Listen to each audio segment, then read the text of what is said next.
Welcome to citizens pulse. నేను మీ రాజేష్.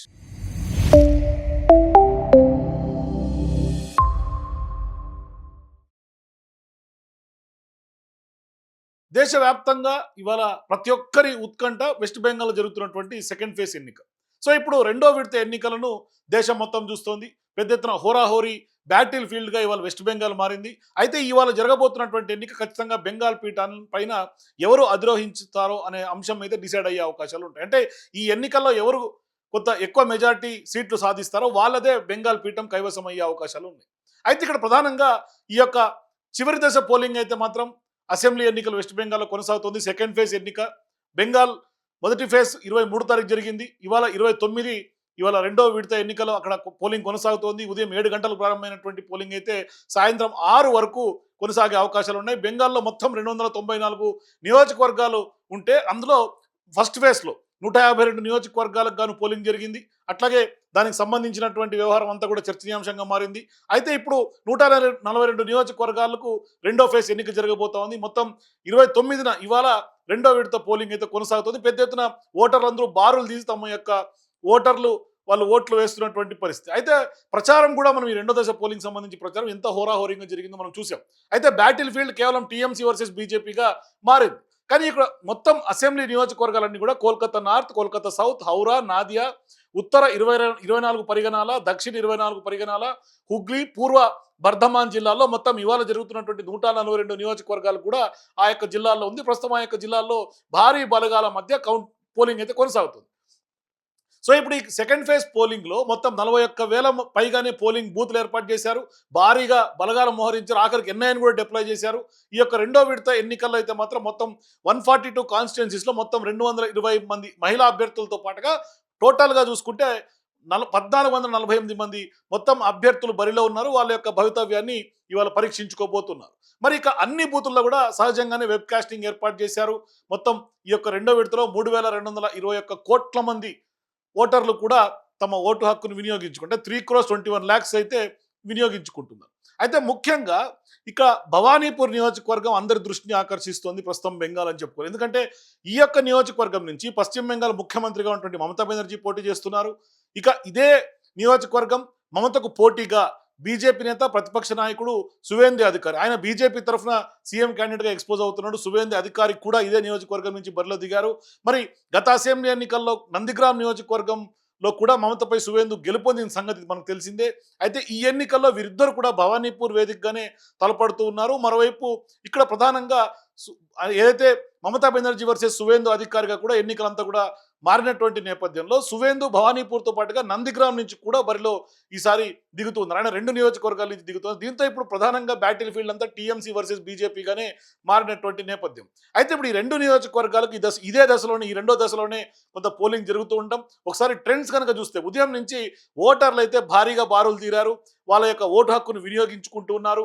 ఉదయం 2 గంటలకు అంటే పోలింగ్ ప్రారంభమైన మొదటి 2 గంటలు కనుక చూస్తే భారీగా 18.3% నమోదవటం, అంటే ఉదయం 9 18.3% నమోదవటం.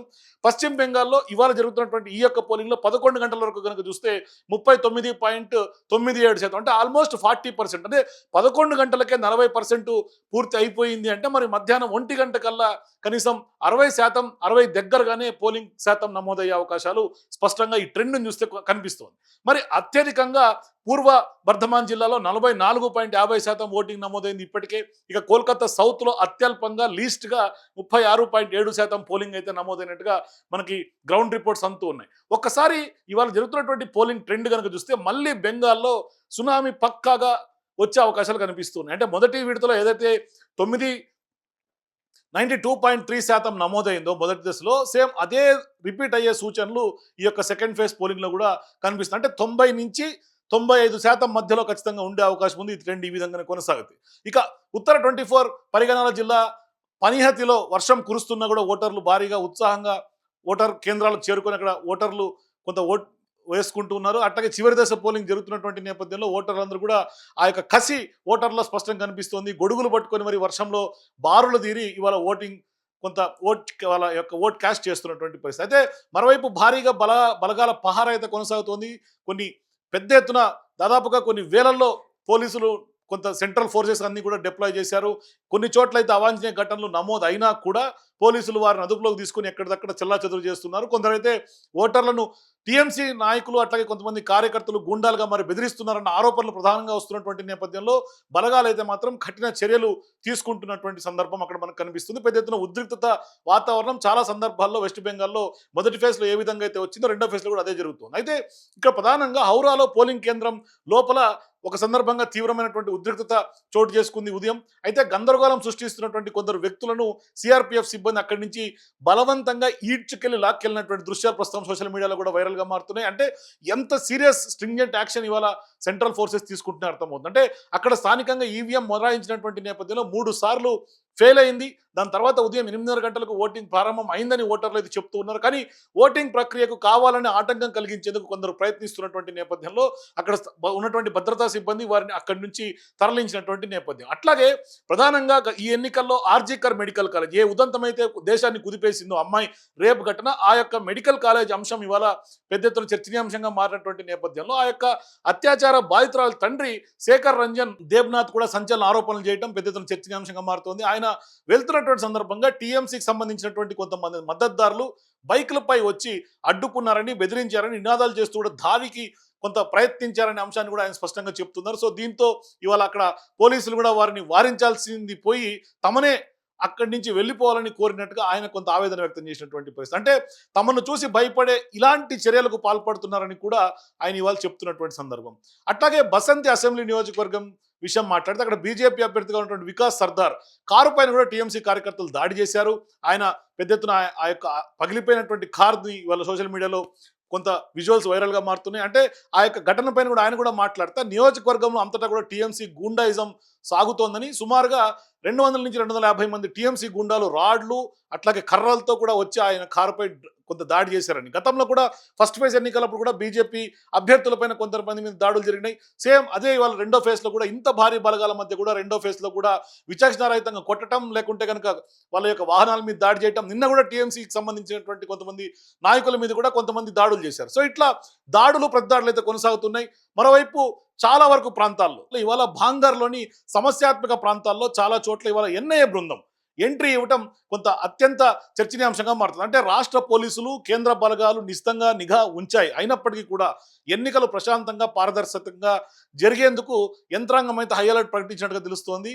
పెద్ద ఎత్తున అంటే బంగ్లాదేశ్ బార్డర్లు దాదాపుగా 175 కిలోమీటర్ల మేర కొంత బంగ్లాదేశ్ బార్డర్ ఇవాళ వెస్ట్ బెంగాల్కి ఉంటుంది. కాబట్టి దానికి ఖచ్చితంగా ఆ యొక్క బంగ్లాదేశ్ నుంచి ఖచ్చితంగా ఎవరైనా వచ్చి టెర్రర్ మూలాలు ఉన్నటువంటి వాళ్ళు వచ్చి అల్లర్లు సృష్టిస్తే ఖచ్చితంగా వాళ్ళ యొక్క రూట్స్తో సహా పెకిలించేందుకు కూడా ఎన్ఐఏని ఖచ్చితంగా కేంద్రం దింపిందని స్పష్టంగా తెలుస్తోంది. మరోవైపు హోంశాఖ మంత్రి అమిత్ షా కూడా అక్కడే తిష్ట వేసుకున్నారు. ఎడిదిరిగైన బీజేపీ ఎన్నికలను గెలవాలని లక్ష్యం పెట్టుకుంది. మరోవైపు నందిగ్రామ్ భవానీపూర్ బీజేపీ అభ్యర్థిగా ఉన్నటువంటి సీఎం క్యాండిడేట్గా ఉన్నటువంటి సువేందు అధికారి ముఖ్యమంత్రి మమతా బెనర్జీ పైన కూడా తీవ్రమైనటువంటి విమర్శలు గుప్పిస్తూ ఉన్నారు. మమతా బెనర్జీ కావాలనే భయపడుతున్నారు, అంతకు మించి ఏమీ లేదు. రాష్ట్ర పోలీస్ స్థానంలో కేంద్ర బలగాలు సిఏపిఎఫ్ కానీ లేదంటే కనుక సెంట్రల్ సిఆర్పిఎఫ్ బలగాలు కానీ రావడంతో ఆమెలో ఒక రకమైనటువంటి వణుకు మొదలైంది.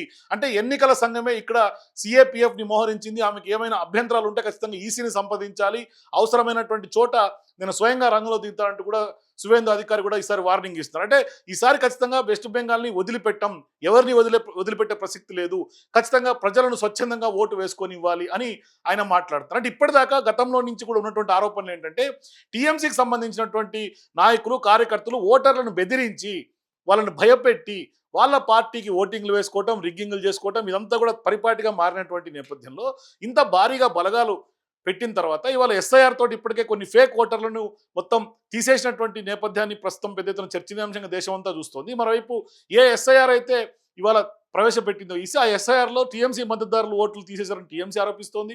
మరోవైపు ఫేక్ ఓటర్లుగా ఇవాళ ఈసీ కానీ బీజేపీ కానీ చెప్తోంది. ఆ యొక్క ఓటర్లను ఆల్మోస్ట్ 97 లక్షల ఓటర్లను తొలగించిన తర్వాత ఇవాళ పోలింగ్ అయితే కొనసాగుతుంది. సో ఇటువంటి సందర్భాల్లో ఫేక్ ఓటర్లను పెట్టి లేదంటే కనుక భయపెట్టి అక్కడ ఉన్నటువంటి నార్మల్ సాధారణ ఓటర్లను కొంత భయభ్రాంతులకు గురి చేసి ఇవాళ టీఎంసీ తమ ఎవ్రీ ఇయర్ అంటే ప్రతి ఎన్నికల్లో ఏ విధంగా గెలుస్తూ వస్తుందో వాటిని ఆ యొక్క ట్రెండ్కి ఇవాళ బీజేపీ కానీ ఎన్నికల సంఘం కానీ బ్రేక్ వేస్తుందని చెప్పుకోవాలి. అంటే ఎన్ఐఎన్ రంగంలో దింపారు, టెర్రర్ మూలాలు ఉన్నటువంటి వాళ్ళని పెకిలించేందుకు, అట్లాగే వాళ్ళ మీద దృష్టి పెట్టి అంటే ఎన్ఐఏ ఇవాళ రంగంలో దిగిందంటే వాళ్ళు ఎప్పటి నుంచో ఖచ్చితంగా బంగ్లాదేశ్ మీద లేకుంటే టెర్రర్ మూలాలు ఉన్నటువంటి వాళ్ళ మీద కూడా నిఘా పెట్టి వాళ్ళని కట్టడి చేసే ప్రయత్నం ఎన్ఐఏ చేస్తుంది. మరోవైపు భవిష్యత్తులో కూడా ఈ యొక్క మూలాలను ఖచ్చితంగా టెర్రర్ మూలాలను కొంత ఎన్ఐఏ కొంత అక్కడ ఇన్వెస్టిగేషన్ జరిగే అవకాశం ఉంటుంది. మరోవైపు ప్రధానంగా ఎన్ఐఏతో పాటుగా ఇప్పటికే అనేక మంది సిఐఎఫ్ కానీ, సిఆర్పిఎఫ్ కానీ, లేకుంటే ఆర్మీ కానీ, దళాలు కానీ, మిలిటరీలు కానీ, అట్లాగే సెంట్రల్ రిజర్వ్ పోలీస్ కానీ,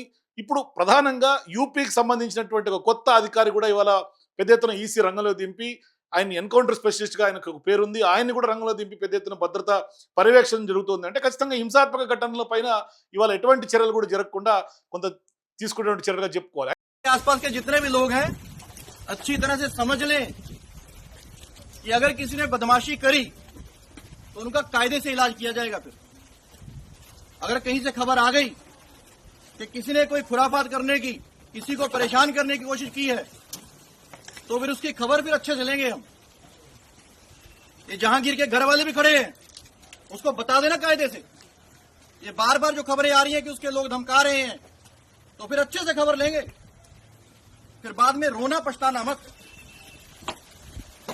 అయితే ఇవాళ ఎన్ఐఏ రంగంలో దిగిన తర్వాత బెంగాల్లో జరుగుతున్నటువంటి హింసాత్మక ఘటనలపైన భాంగర్ టీఎంసీ అభ్యర్థిగా ఉన్నటువంటి సాకేత్ మొల్లా కూడా కీలకమైనటువంటి వ్యాఖ్యలు చేశారు. అంటే మమ్మల్ని భయపెట్టడానికి ఎన్ఐఏ బృందం ఇక్కడికి వచ్చింది, గతంలో ఎన్నడూ లేనటువంటి విధంగా ఈరోజు ఎన్నికల రోజున ఎన్ఐఏ కానీ, సిబిఐ కానీ, లేదంటే ఈడీ అధికారులను కూడా చూడలేదు. కానీ ఇలా జరగడం ఇదే మొట్టమొదటిసారి టీఎంసీ అంటే వెస్ట్ బెంగాల్లో టీఎంసీ పార్టీ చూస్తుంది. అయితే ఇలాంటి బెదిరింపులకు మేము భయపడమంటూ కూడా టీఎంసీ నాయకులు చెప్తున్నటువంటి వాదనలు కూడా ప్రస్తుతం మనం చూస్తున్నాం. అయితే ఇక్కడ ప్రధానంగా యూపీకి చెందినటువంటి ఎన్కౌంటర్ స్పెషలిస్ట్ అజయ్ పాల్ శర్మ ఇప్పుడు దేశమంతా దీని గురించే మాట్లాడుతుంది. అజయ్ పాల్ శర్మని ఎన్నికల సంఘం ఇక్కడ ఓవర్ నైట్లో 2 రోజుల క్రితం దింపటం, ఇప్పుడు మమతా బెనర్జీ ఇలాకాలో ఆయన సెగలు పుట్టిస్తారని చెప్పుకోవాలి. అంటే అల్లర్లు చేస్తే ఖచ్చితంగా ట్రీట్మెంట్ చాలా కఠినంగా ఉంటుందంటూ కూడా ఏకంగా అధికార టీఎంసీ అభ్యర్థిగా కొంత ఇంటికి వెళ్ళి ఆయన వార్నింగ్ ఇవ్వటమే ఇప్పుడు దేశవ్యాప్తంగా సంచలనంగా మారింది. మొత్తం 100కు పైగా ఎన్కౌంటర్లు చేసినటువంటి చరిత్ర ఉన్నటువంటి ఆ యొక్క ఐపీఎస్కు టీఎంసీ కూడా గట్టి వార్నింగ్ ఇచ్చింది. అంటే పశ్చిమ బెంగాల్ అంటేనే యూపీ కాదని హెచ్చరించింది కూడా టీఎంసీ. సో ఇటువంటి కొన్ని చోట్ల కొంత హద్దు దాటి ప్రవర్తిస్తే, కొంత రౌడీయిజం ప్రదర్శిస్తే ఖచ్చితంగా పూర్తి స్థాయిలో చర్యలు తీసుకుంటాను ఆయన వార్నింగ్ ఇస్తున్నాడు.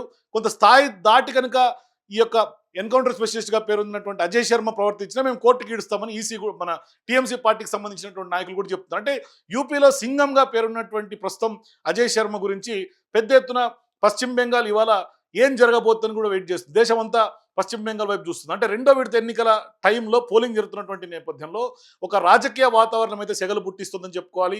యూపీ క్యాడర్ చెందినటువంటి 2011 బ్యాచ్ ఐపీఎస్ అధికారిగా ఉన్నటువంటి అజయ్ శర్మ ఎన్కౌంటర్ స్పెషలిస్ట్గా పేరొందారు. ఆయన అజయ్ పాల్ శర్మ ఎన్నికల సంఘం ఇప్పుడు ఆయన రంగంలో దింపింది. బెంగాల్ సీఎం మమతా బెనర్జీ మేనల్లుడు అభిషేక్ బెనర్జీ ఆయన కంచుకోటైనటువంటి దక్షిణ 24 పరిగణ జిల్లాల్లో కూడా టీఎంసీ అభ్యర్థిగా ఉన్నటువంటి అభ్యర్థికి శర్మ తీవ్రమైనటువంటి హెచ్చరికలు జారీ చేయడం దేశవ్యాప్తంగా ఇప్పుడు సంచలనంగా మారింది. అంటే స్వయంగా ఎన్నికల అబ్జర్వర్గా వచ్చినటువంటి ఆ యొక్క అజయ్ పాల్ శర్మ పెద్ద ఎత్తున ఆ యొక్క ఫాల్టా నియోజకవర్గం టీఎంసీ అభ్యర్థిగా ఉన్నటువంటి జహంగీర్ ఖాన్కు డైరెక్ట్గా ఇంటికి వెళ్ళటం, అక్కడ సింగం రేంజ్లో వార్నింగ్ ఇవ్వటం, ఇప్పుడు ప్రస్తుతం ఆ యొక్క ఖాన్ అనుచరులు ఓటర్లను భయపెడుతున్నారన్న స్థానికుల ఫిర్యాదులతోటి ఆయన రంగంలో దిగారు శర్మ.